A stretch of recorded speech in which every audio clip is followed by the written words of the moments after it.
Para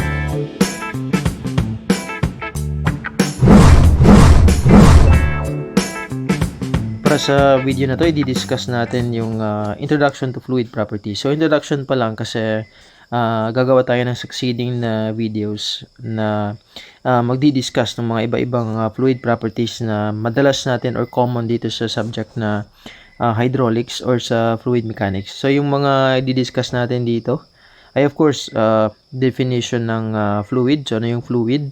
Tapos, i-discuss din natin, differentiate natin yung liquids and gases. So, ito yung dalawang types ng fluid. And explain natin bakit kailangan natin aralin, no?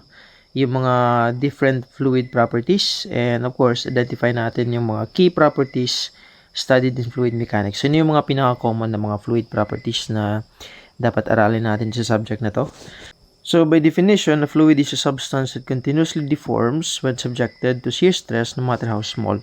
So, ito yung basic definition ng isang fluid, no? Nagde-deform siya kahit na sobrang liit lang nung shear stress na nag-a-act dun sa fluid na yun, no? So, it can flow. So, dadaloy, no? Yung isang fluid. And then, they do not have a fixed shape. So, wala siyang definite na shape. And they take the shape of their container. So, ano yung nilalagyan niya, yung container niya, yun yung mismong magiging shape niya, no?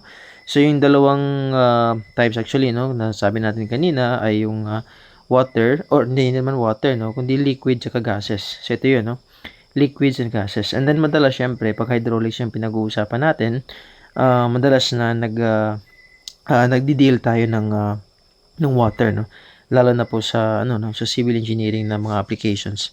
So ito yung dalawang fluids again, no? Dalawang types ng fluids. You have liquids and then you have gases. Ang kaibahan lang is of course, first na difference na wala dito, no? Hindi nasulat dito, ay yung of course arrangement ng mga molecules yung dalawang to, no? So liquids and gases. So medyo mas magkadikit pa rin yung mga molecules ng liquids compared dito sa gases. And then of course, alam naman natin lahat, no, na ang pinaka-dikit-dikit talaga and compact ay yung sa mga solids, no? So, anyway, fluids and solids yung states of matter natin, and then fluids can be either liquid and gas.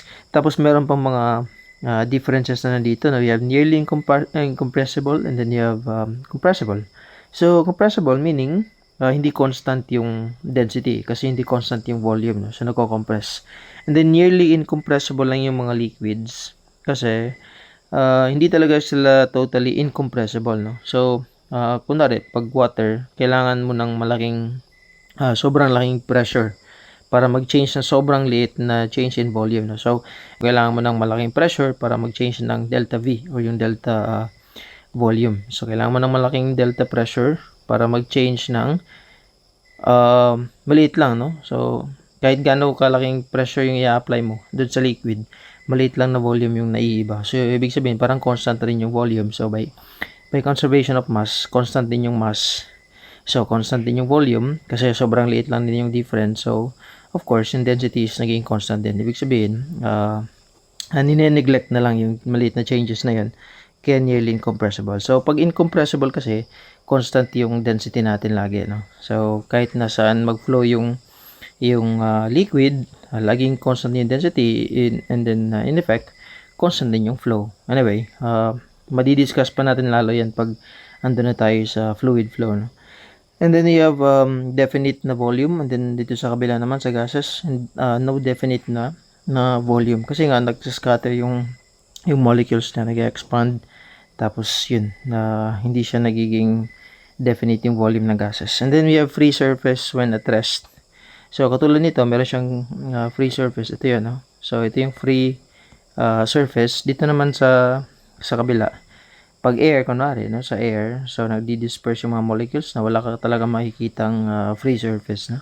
So, both liquids and gases are fluids because both can flow. So, dito tayo sa next na slide, which is, I think, this is the second to the last, no? So, bakit kailangan nating aralin yung mga fluid properties? Of course, they help us first understand fluid behavior. So, malalaman natin kung gaano kabilis mag-flow or ano ba, no? Pag tubig ba or gas, syempre merong kaibahan yan, no? So, pag compressible, pag hindi compressible, syempre meron din kaibahan.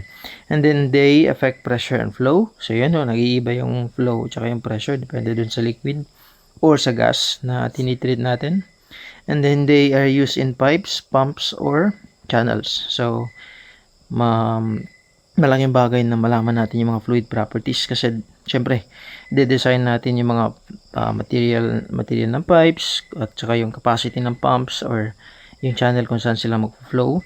And then they are essential in hydraulic and water resources engineering, of course, no? So medyo related din dito sa kasi water resource engineering, kailangan natin mag-design ng mga materials and then kung ano-anong mga related dun sa fluid flow.